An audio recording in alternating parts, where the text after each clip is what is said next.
sombras nada más, que tiene que ver mucho con con la obra, con la obra de Cristo Jesús,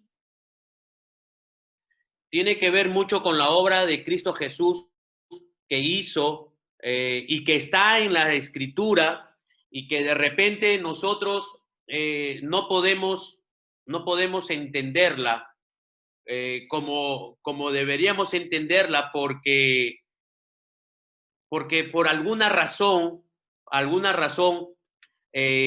nosotros no nos explicaron y no tuvimos nosotros tampoco, no fuimos enseñados a, a ir a las escrituras.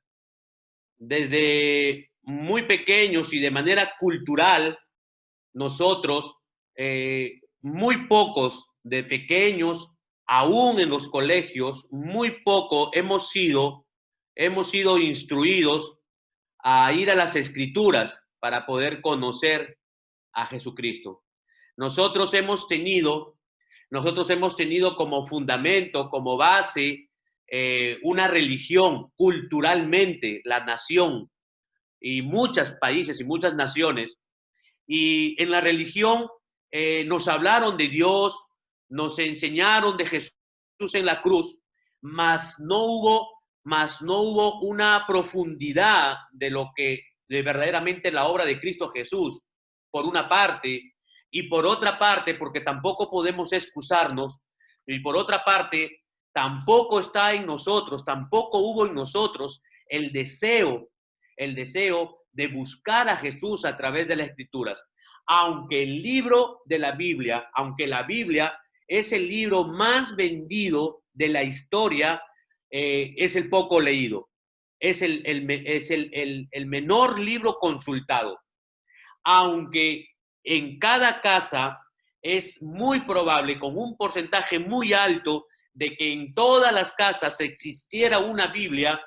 Sin embargo, muy pocas personas, muy pocas familias hemos leído la Biblia, muy pocos, ¿verdad? Yo y mi familia hemos sido uno de ellos. Todo el tiempo hemos tenido Biblia, pero pues ninguno de nosotros la leía, ¿verdad? Entonces, este título tiene que ver con algo de eso, para poder entender verdaderamente un poco las cosas. Hay muchas cosas que en la Biblia habla que verdaderamente fueron sombras nada más de lo que iba a venir.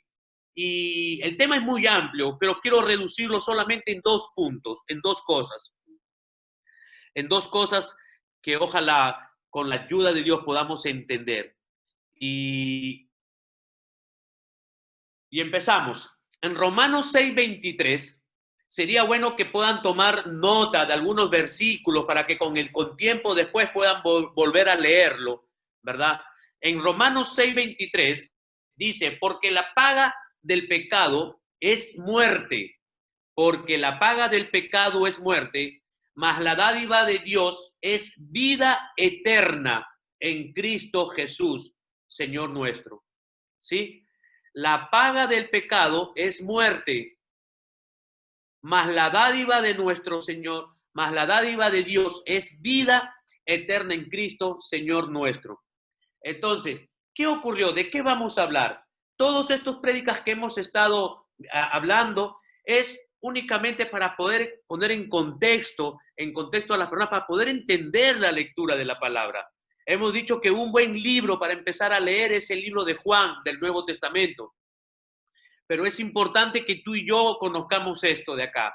Aunque por cultura general lo sabemos así, pero la idea, y ojalá Dios me permita profundizar un poco más y pueda ser de una ayuda para ti, pueda ser de una ayuda a entender un poquito más de lo que ya sabíamos. ¿Sí? Esa es la intención. Porque la paga del pecado es muerte, mas la dádiva de Dios es vida eterna en Cristo Jesús, nuestro Señor. ¿Qué ocurrió? La Biblia es clara y es contundente. Una de las características de las escrituras que nos muestra el corazón de Dios es que Dios es contundente, es categórico con lo que Él enseña y con lo que Él habla. Su palabra es así. Dice, la paga del pecado es muerte. Es decir, si tú y yo pecamos, pues no hay forma, indiscutiblemente se produce muerte. Pero entiéndase muerte por también en un concepto más amplio, por separación.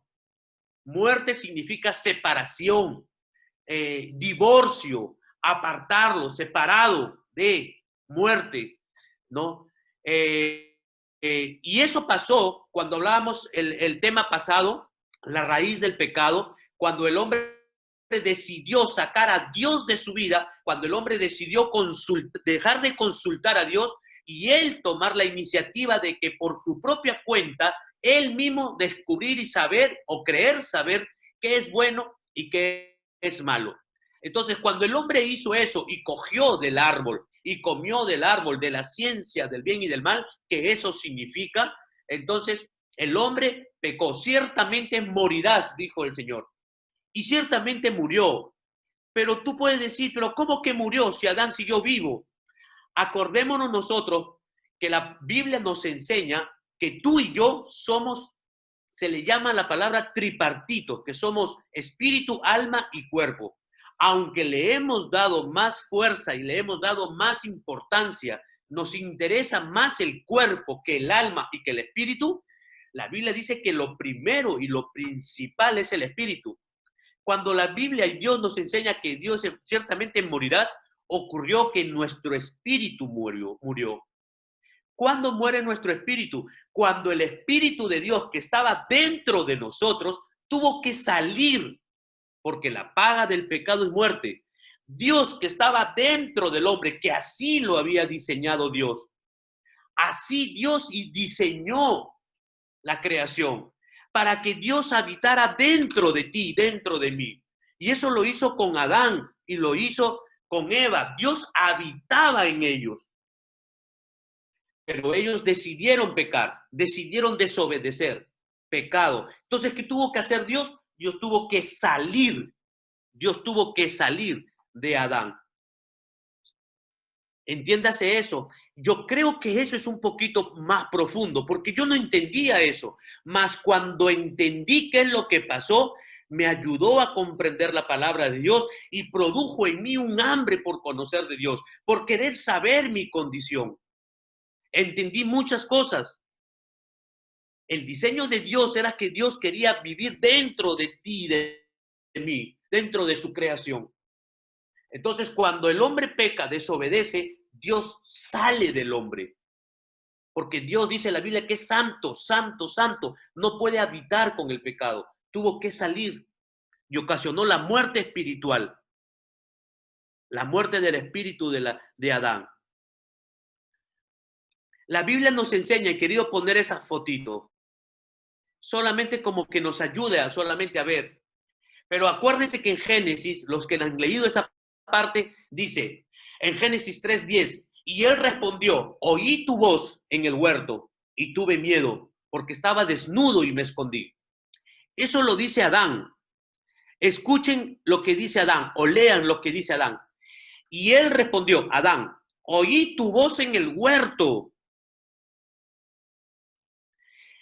¿Qué es lo que le provocó el miedo a Adán? Que ocurrió algo en él. Hasta minutos antes, Adán escuchaba la voz de Dios dentro de él, porque Dios estaba dentro de él, porque era una comunión, una intimidad entre el hombre y Dios. Pero cuando el hombre pecó, cuando Adán pecó, la Biblia dice que se asomó Dios y le dijo, Adán, ¿dónde estás? Era la primera vez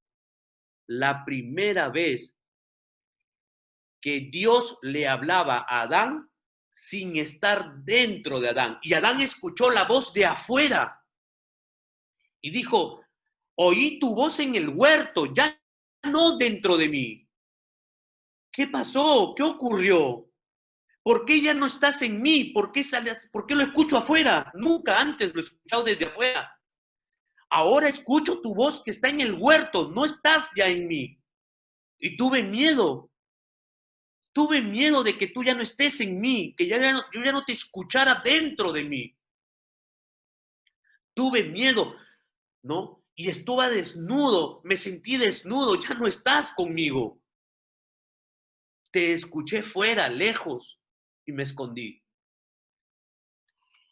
Eso es importante que tú y yo lo entendamos, porque Adán y Eva comenzaron a tener sus hijos y sus hijos y los hijos de sus hijos en una condición en que Dios ya no estaba dentro del hombre. Así nacimos todos. La condición tuya y mía desde que nacemos es sin Dios, sin Dios. Entonces, si estamos con el espíritu muerto, porque murió el espíritu, que el espíritu tuyo y mío es el que se conecta con el espíritu de Dios, pues se rompió toda relación con Dios. Y nos quedamos solo con el cuerpo y con el alma. Dios colocó en el alma tuya y en el alma mía, colocó las emociones, colocó los pensamientos, Él colocó el conocimiento, colocó todo en el alma, ¿no? Tus emociones, tus sentimientos, ¿sí?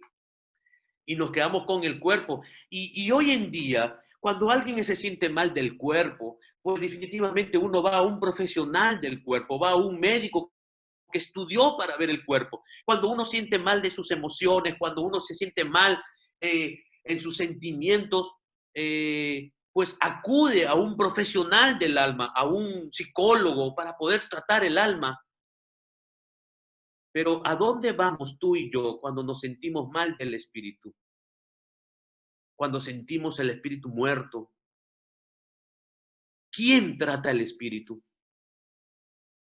Le hemos dado más interés al cuerpo y al alma, porque ahí aparentemente es que está todo nosotros. Pero ¿y el espíritu, qué es lo que nos conecta con Dios? Adán dijo, tuve miedo porque por primera vez cuando te desobedecí, escuché la voz, pero fuera de mí. Y en esa condición de Adán, en esa condición con su mujer, tuvieron hijos y de ahí descendemos. Esa es nuestra condición sin Dios en nuestras vidas. Y a partir de allí empieza un plan de Dios. Y toda la Biblia, que está escrita, toda la Biblia es para enseñarnos ese plan.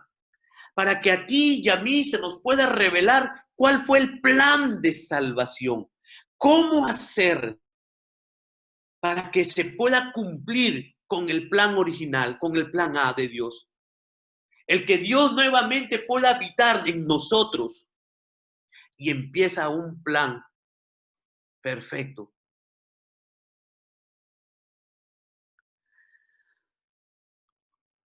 La Biblia dice en Levíticos que es la ley. Cuando el pueblo comienza, cuando Dios comienza a sacar a su pueblo de Egipto, que había perdido toda identidad de ser el pueblo de Dios, y le comienza a dar pautas y le comienza a formar, le comienza a instruir cómo se tenía que hacer. Y la Biblia dice en Levítico que es un libro del Antiguo Testamento en donde están todas las leyes que Dios dio.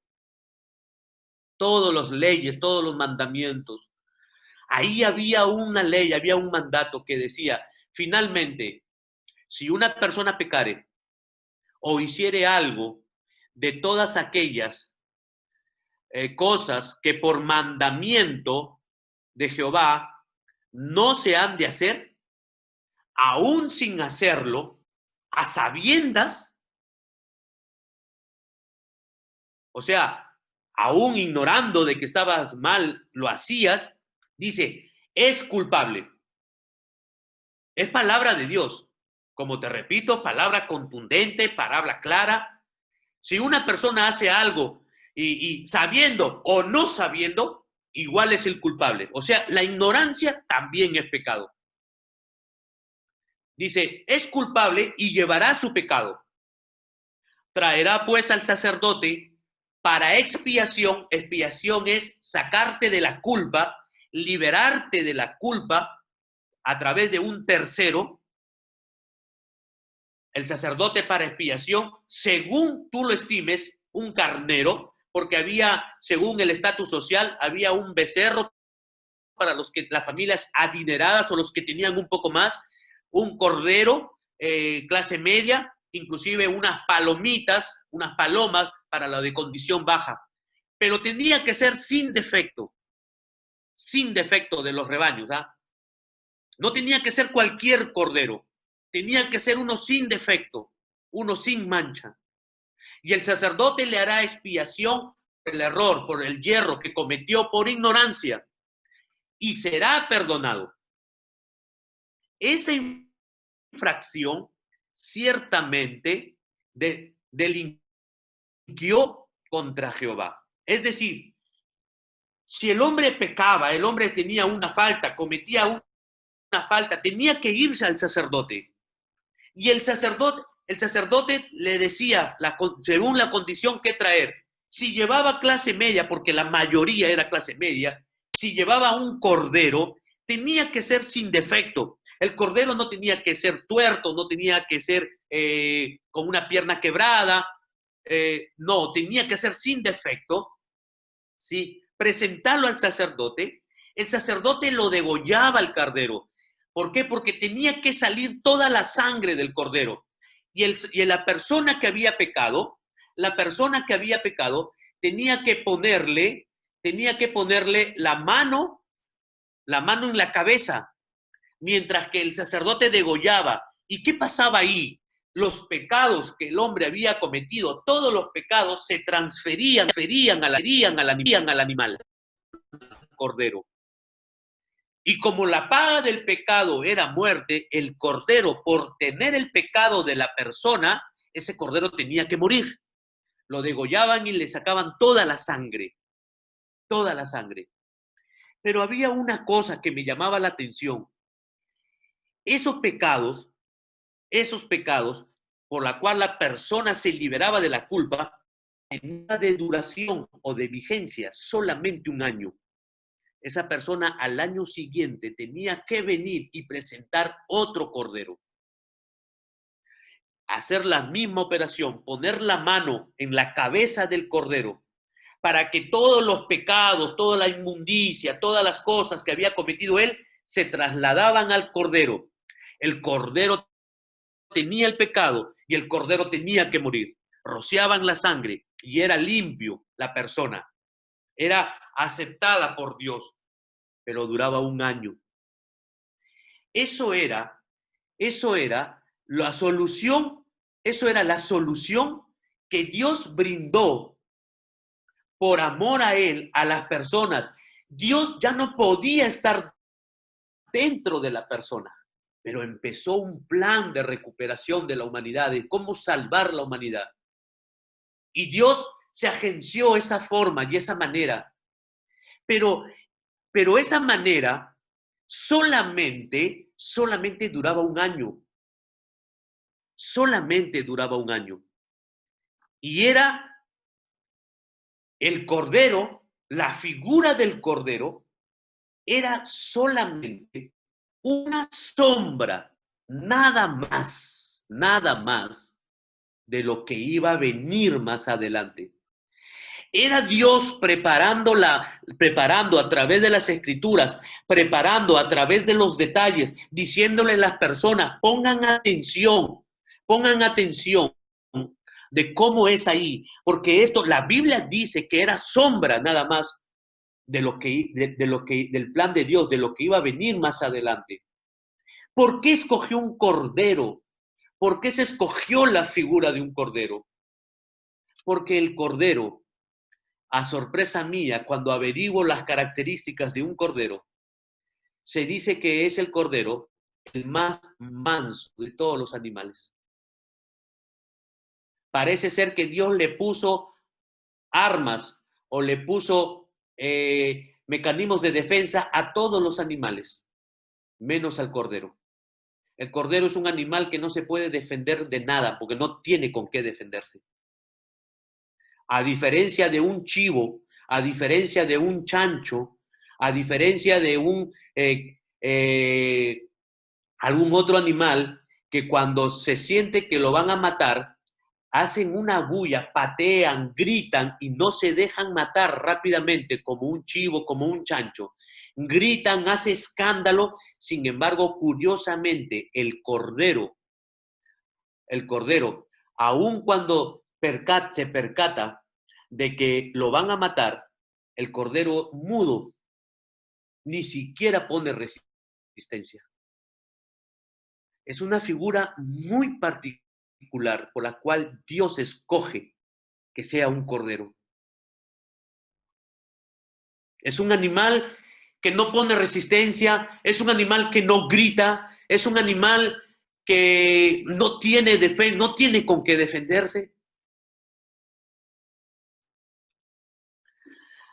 Y Dios escoge y pone que sea así a través del cordero, a través por el animal, en que la mayoría de la población podía adquirir el perdón de sus pecados, lo equivalía solamente un año.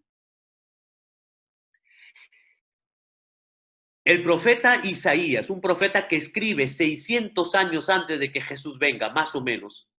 Isaías decía esto y leía esto. Fíjate qué importante, angustiado, 600 años antes de que venga Jesús. Decía, angustiado él y afligido, no abrió su boca. Como cordero fue llevado al matadero y como oveja delante de sus trasquiladores. Enmudeció y no abrió su boca, como un cordero. La Biblia habla que iba a venir una persona así, con las características de un cordero. Este profeta lo hablaba con una exactitud, el profeta Isaías. Angustiado él y afligido, no abrió su boca, como cordero fue llevado al matadero y como oveja delante de sus trasquiladores. Enmudeció. Jesucristo nunca reclamó, aun cuando le preguntaban directamente Pilatos y los reyes y los sacerdotes de la religión de aquellas épocas, él enmudeció. Nunca se defendió. Nunca se defendió. No abrió su boca. Por cárcel y por juicio fue quitado. Y su generación, ¿quién la contará? Somos nosotros que estamos reunidos en su nombre. ¿Quién contará su generación? Porque fue cortado de la tierra de los vivientes. Lo mataron. Y por la rebelión de mi pueblo fue herido. Por tus pecados y por mis pecados. Él escogió ser cordero. Ya en el Nuevo Testamento, cuando Jesús tenía los 30 años de vida, se acerca al río Jordán, donde estaba Juan el Bautista bautizando. Hasta ahí Juan el Bautista no lo había visto. Y la Biblia dice, en Juan 1:29 dice, y al siguiente día vio Juan, que estaba bautizando en Jordán, lo vio a Jesús que venía a él y dijo, he aquí, el Cordero de Dios. Él es el Cordero de Dios que quita el pecado del mundo. Hermanos, la Biblia es impresionante. Qué impresionante y qué hermoso es poder conocer a Jesucristo verdaderamente quién es y qué hace y a qué ha venido.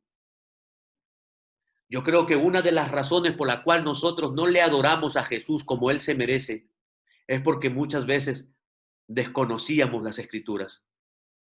Una de las razones por la cual a mí no me interesó las cosas de Dios, una de las razones por la cual a mí no le adoraba a Él o no me ocasionaba el debido respeto que Él se merecía, era porque desconocía la obra de Cristo Jesús. Pero cuando empecé a entender la obra de Cristo, lo que Dios había hecho a través de las Escrituras, produjo en mí un deseo profundo de amar a Jesús. Yo siento el amor a Jesús, lo siento como lo más grande que puedo tener. No hay nada que me llame más la atención que Jesucristo. Se los digo, lo aprendí por años. Juan llegó a decir, lo vio a él y dijo, Él es el Cordero. De él se hablaba en el Antiguo Testamento. De él hablaba Isaías. Y toda la gente conocía, toda la religión conocía qué se hacía, porque hasta ahí mataban corderos para librarse del pecado, para poder acercarse a Dios. Tenías que estar limpio del pecado para poder acercarte a Dios, tener comunión con Dios. Pero eso te duraba un año. Por eso es muy común cuando decimos, pero yo no siento a Dios, pero yo no, ¿cómo puedo acercarme a Dios? ¿Cómo puedo orar? A veces siento que oro, pero no siento a Dios. Es que saben que no, muchos de nosotros hemos tenido como una religión las cosas de Dios. Pero qué diferente es cuando comienzas a través de las escrituras poder saber que puedes tener una comunión con Dios como era el principio, como fue el plan A de Dios, el principio. ¿Sabes que Dios quiere volverte a ti al principio? Entonces se dio todo ese plan. Y cuando Juan el Bautista lo vio, dijo, Él es el Cordero, Él es el que va a quitar tu pecado. Y por ende vas a poder nuevamente a tener comunión con Dios. Nuevamente vas a poder oír la voz de Dios. De nuevo, se acerca la posibilidad de que nuevamente puedas oír la voz de Dios dentro de ti, tener una relación íntima con Dios. Es probable nuevamente, porque Dios hizo un plan, porque Dios tuvo un plan, que era Jesucristo. Decíamos que Jesús dejó de ser Dios, no dejó de ser Dios, se despojó de sus divinidades, pero nunca dejó de ser Dios. Jesús es Dios. Pero decidió no usar esos atributos divinos para enseñarnos cómo es que podemos volver a tener nuevamente una relación con Dios íntima, porque hasta ahí no se podía, no había manera. Se hacía a través de un cordero, pero eso era durante un año solamente, con sus limitaciones. Jesús vino, nació de María, se metió a una casa 30 años como hijo, como ya lo hemos visto, y cuando él sale ya su vida pública a hacer el propósito, lo que tenía que hacer, fue reconocido como el Cordero de Dios que quitaba el pecado del mundo. No solamente de una persona, sino del mundo, de todos. ¿Qué dice la Escritura? Sabiendo que fuiste rescatados de vuestra vana manera de vivir, sabiendo que fuiste rescatados de de nuestra vana manera de vivir, la cual recibiste de nuestros padres. Sí, nosotros hemos recibido de nuestros padres, nuestros abuelos, una forma de vivir diferente, no con cosas corruptibles como oro y con plata, sino con la sangre preciosa de Cristo Jesús. Fíjate, fuimos rescatados, ya no por la sangre de un cordero que duraba un año, sino fuimos rescatados por la sangre preciosa de Cristo Jesús. ¿Rescatados de qué? De la manera de vivir que teníamos antes, o que de repente aún todavía la tenemos. Rescatados de ahí, porque mucha gente quiere salir de una manera de vivir y a veces no puede. No puede. He conversado en estos 18 años que tenemos como consejeros familiares, matrimoniales. Hemos conversado con matrimonios, con hombres y con mujeres que nos manifiestan, queremos salir de esto. Tenemos una manera de vivir. Mira, no queremos lastimarnos. No me explico, si yo la amo, si yo lo amo, si yo amo a mi familia, yo amo a mi matrimonio, no me explico, yo los amo y tenemos una manera de vivir que nos hacemos daño, no queremos hacerlo. ¿Cómo podemos salir de ese ciclo? ¿Cómo puedo salir de esa vana manera de vivir? La Biblia dice, fuimos rescatados por la sangre preciosa de Cristo, como de un cordero sin mancha, nuevamente, como un cordero sin mancha y sin contaminación. Ese cordero que vimos, que pusimos en la publicidad, es una sombra nada más de lo que Cristo iba a hacer, de lo que Jesús venía a hacer. Y fíjense lo precioso que dice la Escritura, ya destinado desde antes de la fundación del mundo, para manifestación en los postreros tiempos. Estos tiempos son los postreros tiempos por amor de vosotros. Es decir, Dios ya lo tenía diseñado. No es que a Cristo lo mataron, Él entregó su vida. Ese plan a mí me muestra del tremendo amor que Dios nos tiene, a ti y a mí. No importa lo que hayamos hecho, lo que estemos haciendo, pero se ve claramente del amor de Dios que antes de la fundación del mundo, Dios ya tenía destinado, Dios ya tenía destinado la solución, que iba a ser Cristo Jesús, que iba a venir como un cordero, sin defenderse, un cordero sin mancha, sin pecado, un hombre que nunca pecó. Jesús nunca pecó, fue tentado en todo, pero nunca pecó. El cordero sin mancha, sin contaminación, que fue destinado desde antes de la fundación del mundo. Este es un arca, ya. La Biblia habla, vas a leer en la palabra de Dios, porque oro para que sea, Dios te anime a empezar a leer la palabra. Y Dios agenció de esta manera. Era un arca, Dios le dio las medidas a Moisés. Supuestamente, no que supuestamente, ahí iba a habitar Dios. Ese era el Santísimo, ahí habitaba la presencia de Dios y eso tenían que llevarlo a todo lado. ¿Por qué? Porque ya no podía Dios estar dentro de la persona, porque la persona estaba en la condición de pecado. Pero su amor de Dios se muestra en que Dios dice, yo no puedo estar dentro de ti, pero voy a estar a un costado. Nadie puede tocar esta caja. Yo estoy ahí, a donde ustedes vayan, yo voy, me llevan, porque yo quiero estar con ustedes. Es el amor de Dios que quiere estar contigo y conmigo. Es el amor de Dios que nos lleva a poder estar en una reunión a través de Zoom.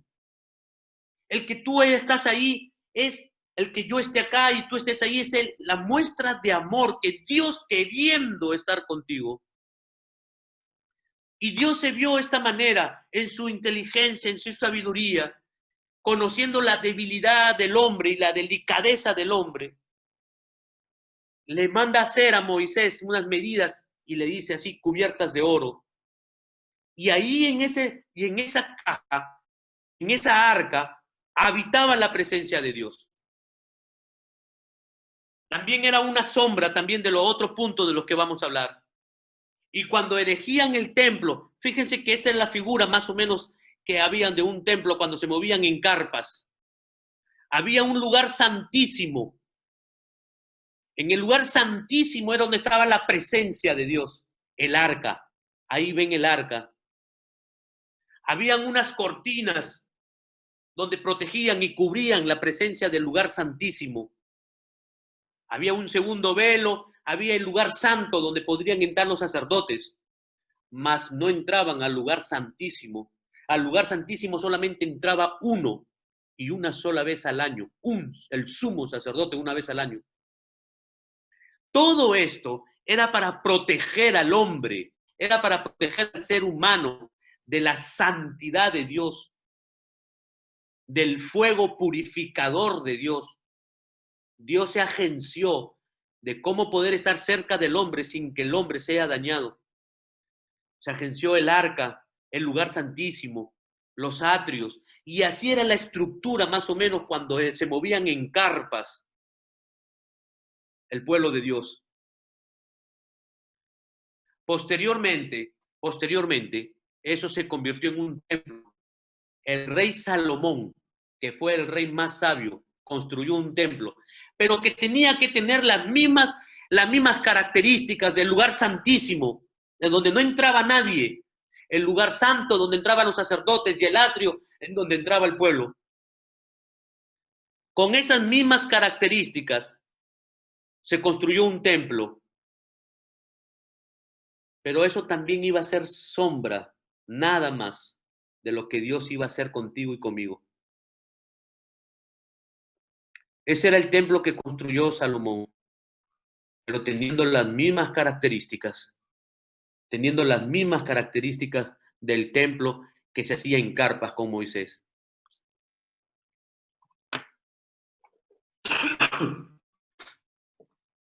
¿Qué cosa había en el arca? En la presencia de Dios. Y esto es revelador para mí, fue muy revelador. Para mí fue muy interesante y comencé a comprender muchas cosas. ¿A qué le llamaba Dios su presencia, lo sagrado, lo sagrado? ¿Qué hay en su presencia? Y todo el mundo quería saber qué cosa hay dentro. Ahí la presencia de Dios.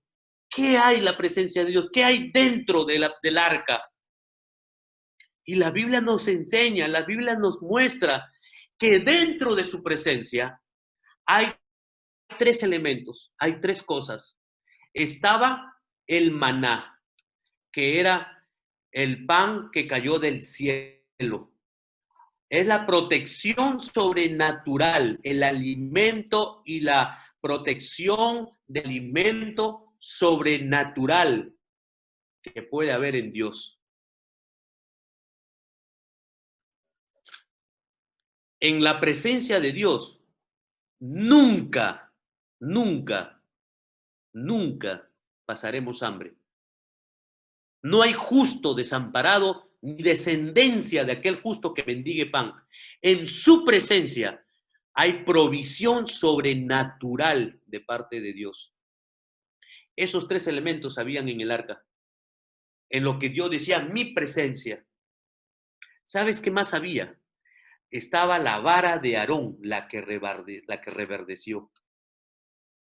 Era un bastón y reverdeció milagrosamente. ¿Sabes lo que significa la vara de Aarón? Que en la presencia de Dios significa autoridad. Autoridad. ¿Tú sabes cuántos hombres y mujeres matan por tener autoridad? Cuánta gente, políticos, cuántos hombres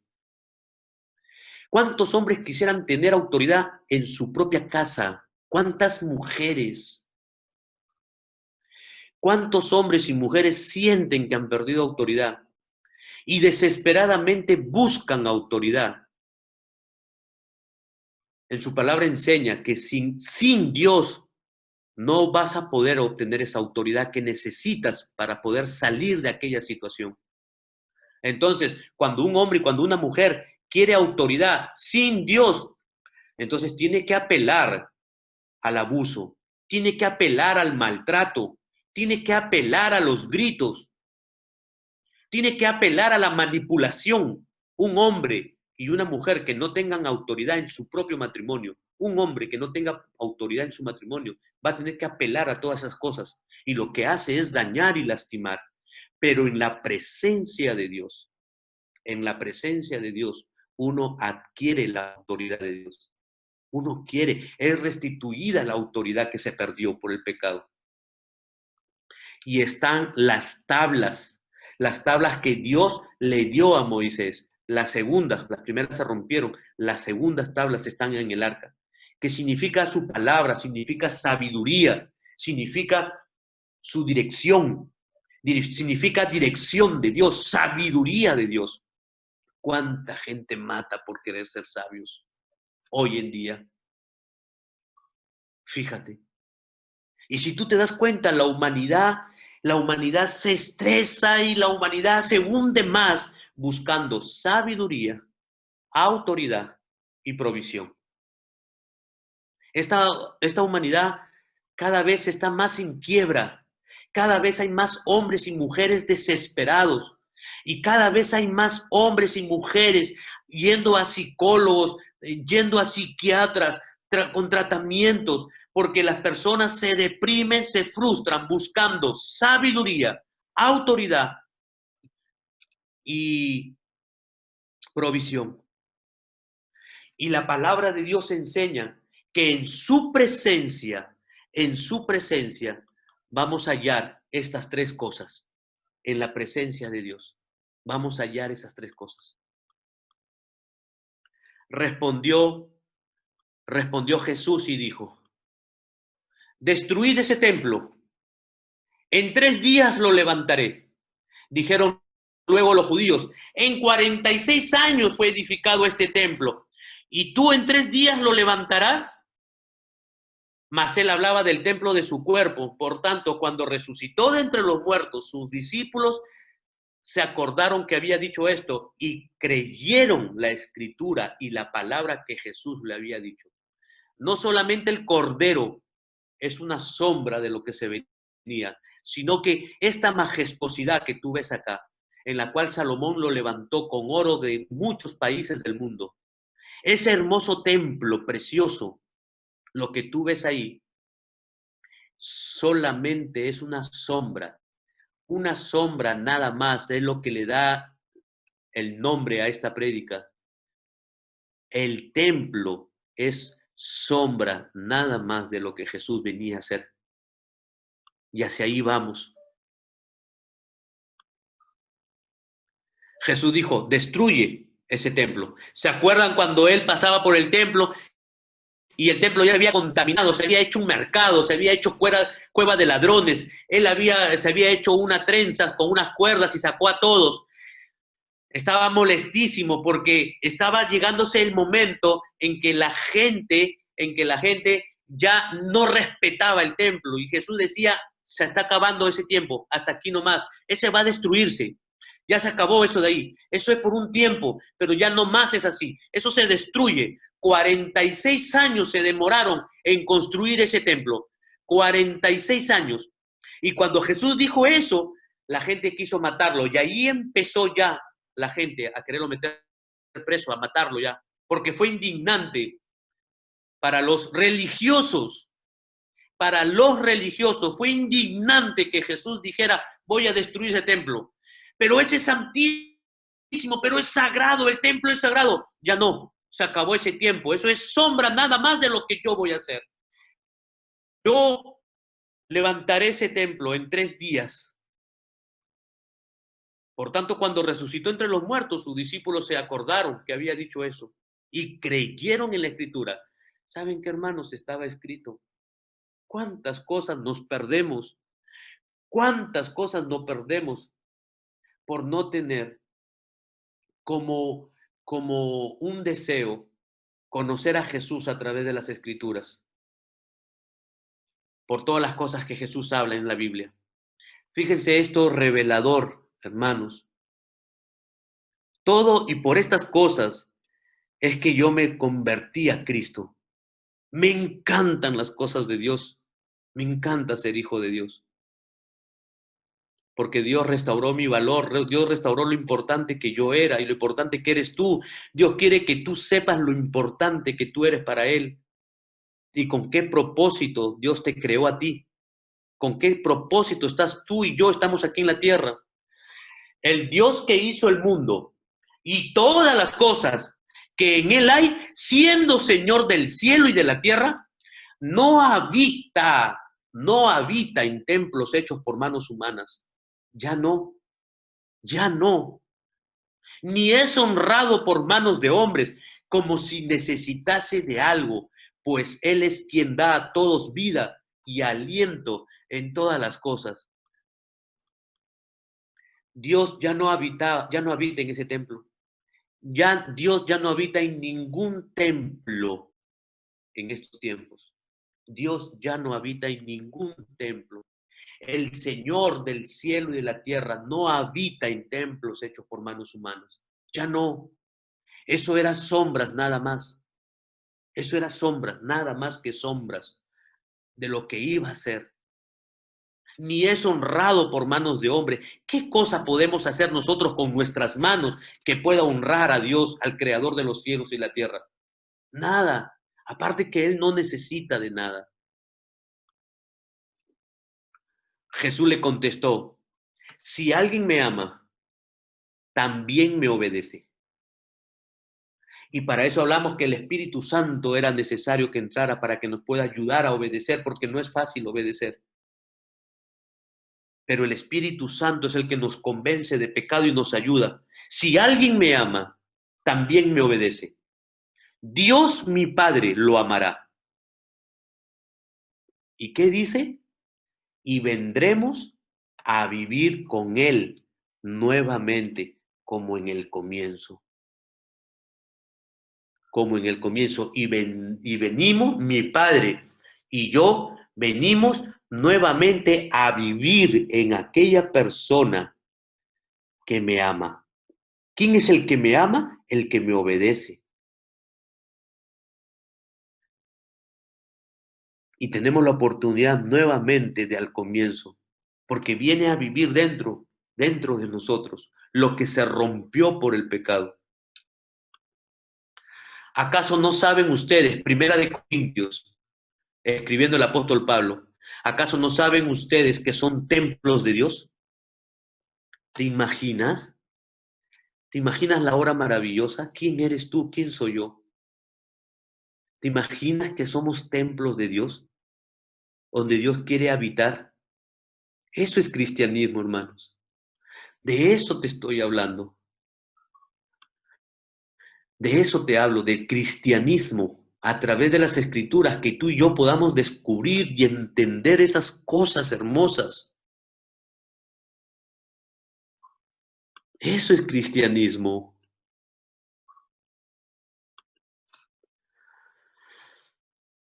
Ustedes son templo santo de Dios. Y que el Espíritu de Dios vive en ustedes. La posibilidad de que el Padre, el Hijo y el Espíritu Santo vuelvan nuevamente a estar dentro de mí, como lo estuvo con Adán antes de que tomara esa mala decisión de desobedecer. Antes de que Adán sacara a Dios de su vida. Antes de que Adán dejara de consultarle a Dios por cualquier decisión. Dios, el Padre, el Hijo y el Espíritu Santo vivían en Adán. Todo el plan de la Escritura es para volvernos a esa condición. Y que el Espíritu de Dios vive en ustedes, el Padre, el Hijo y el Espíritu Santo en nosotros. Ustedes son el templo santo de Dios. A cualquiera que destruya su templo, Dios también lo destruirá. Fíjate la protección que hay sobre tu vida y sobre mi vida. ¿Quién nos podrá hacer frente? ¿Quién nos podrá hacer daño? Si tú te haces templo de Dios. Si yo me hago templo de Dios. Cualquiera que quiera destruirte, Dios lo destruirá. Ojo que eso incluye aún tu propia vida, si tú mismo te quieres destruir. Porque Dios nos va a proteger, Dios nos va a guardar aún de nosotros mismos.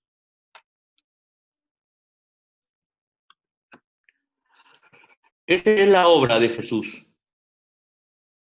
Esa es la obra maravillosa de Jesús. Él es el Cordero de Dios que quita el pecado del mundo. Por eso que tuvo que despojarse de ser Dios. Tuvo que despojarse de ser Dios para venir a cumplir esto. Esa es la muestra, la mayor muestra de amor de Dios para volverte a la condición. Lo que queremos hacer es ponerte en contexto para que pueda tener sentido lo demás de la Biblia que podamos estar leyendo. Esa es la obra maravillosa y perfecta.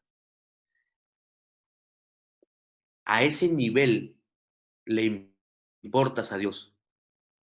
De repente nosotros hemos sufrido un montón de situaciones en las cuales nosotros hemos sido desechados, menospreciados. De repente por las faltas que tú has cometido, que yo he cometido, por las cosas que errores que hemos cometido, hemos sufrido el desprecio de muchas personas. Pero para Dios, Dios quiere hacer una obra y Él ya lo hizo todo, para que si tú te arrepientes, no tengas que llevar un animalito, ya no. Jesús es el Cordero, que ya murió por ti y por mí, que Él ya derramó su sangre. La muerte que Él tuvo que ser una muerte en el que su sangre sea derramada. Por eso es que Él no se defendió. Le dieron más de lo normal en azotes, más de lo que estaba contemplado en la ley. Se volvieron locos con Él. Hubo una furia en Él. Y Él se quedó mudo, Él podía defenderse, pero Pero él decidió ser aquel cordero. Él tenía un montón de armas para defenderse. Él podía enviar un solo ángel. La Biblia dice que un ángel puede matar 300,000 personas. Un solo ángel podía ir y acababa con todo el imperio romano, con todo. Pero él decidió quedarse mudo para que tus pecados, mis pecados, sean transferidos a él, para que nosotros podamos ser perdonados y poder tener acceso al Padre y poder tener nuevamente comunión con el Padre. ¿Qué dice para terminar? Hebreos dice, porque con un solo sacrificio ha hecho perfecto para siempre,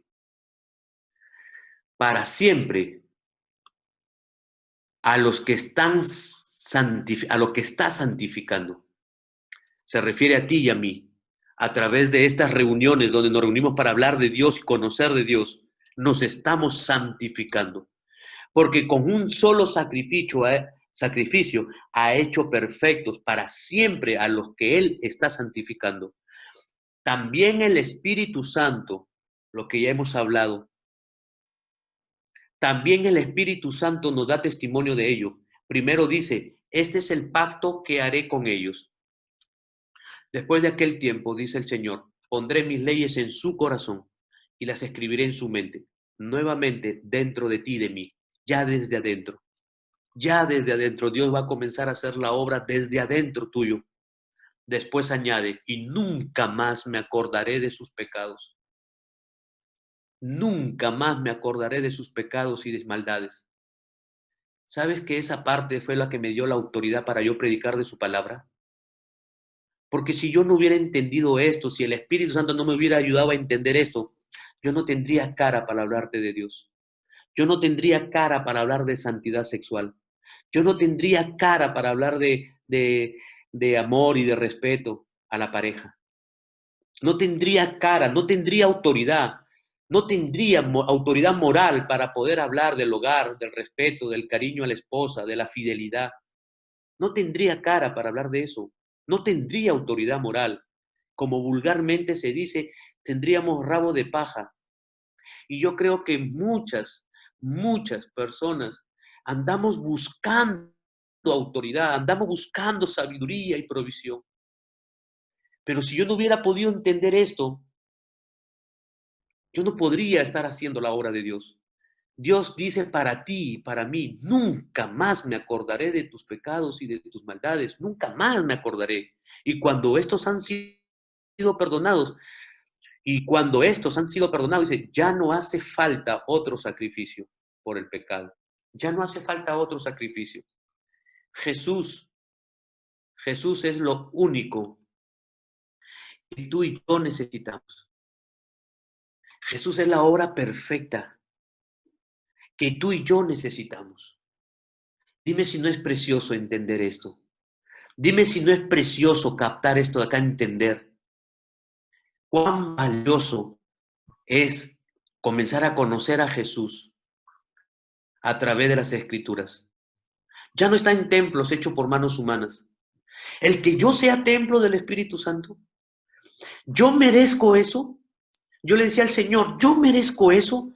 El que el Padre, el Hijo y el Espíritu Santo ahora moren en mí. Yo merezco eso. ¿Verdaderamente me has perdonado todo lo que yo he hecho? Todas aquellas atrocidades que yo he hecho, sabiendo y no sabiendo. El que el Padre, el Hijo y el Espíritu Santo vengan a mí y pueda tener la sabiduría para poder guiar una familia. Mira, si yo no hubiera tenido a Dios en mi vida, hace tiempo que no tuviera familia. No podría, porque aún el matrimonio y aún la familia es algo espiritual.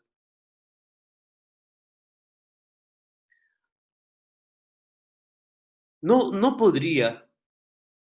Estuviera quebrado, matrimonio quebrado, divorcio, separación. Gracias a Dios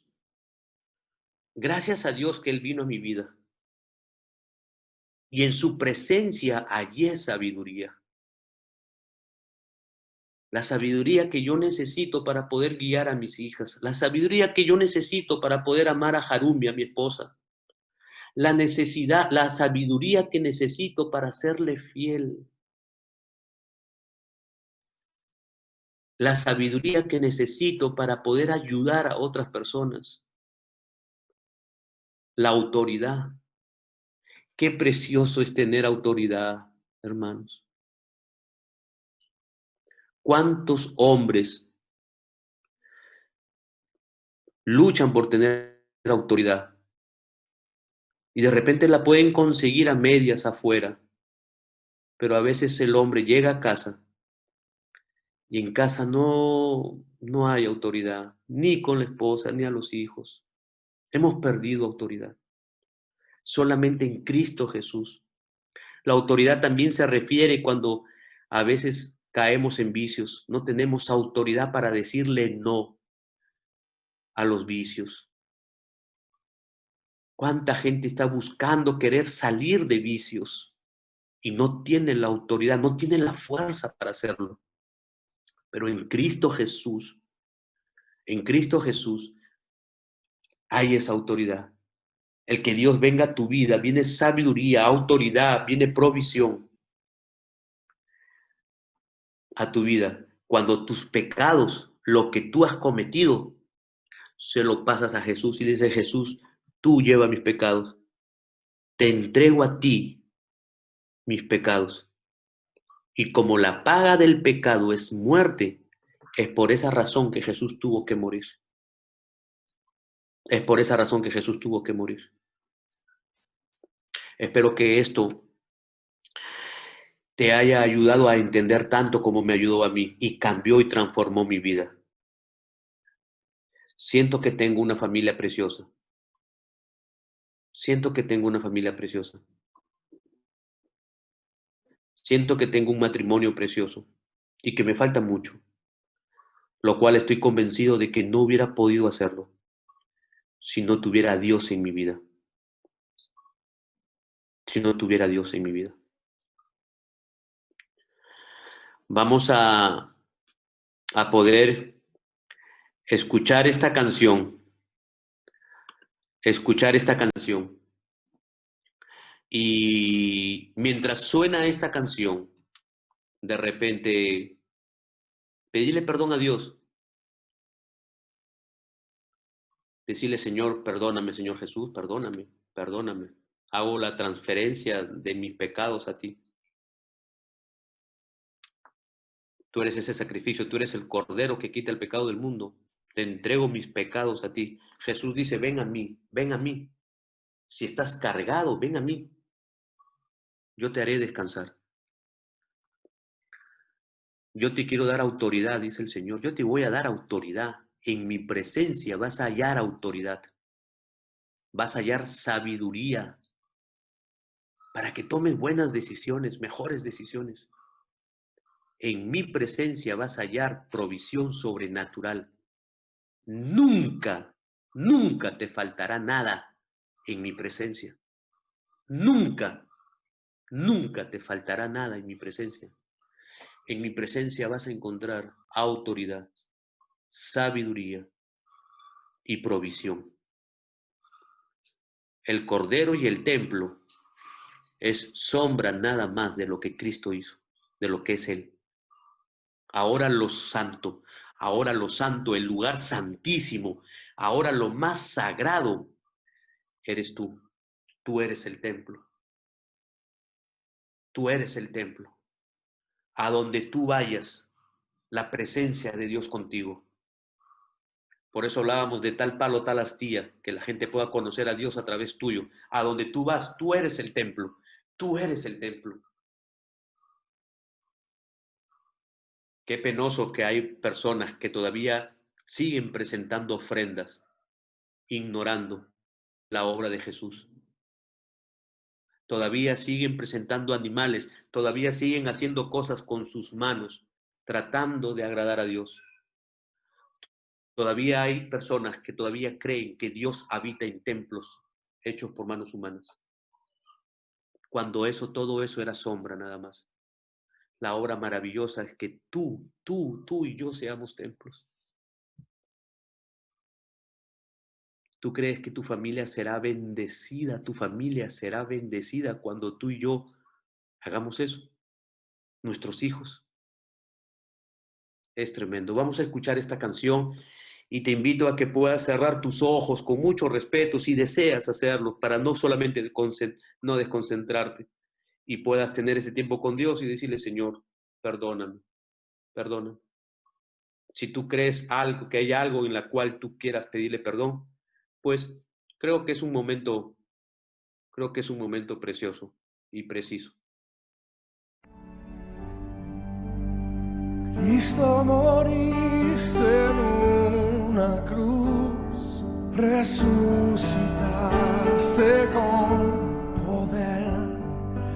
Perdona mis pecados hoy, sé mi Señor y Salvador.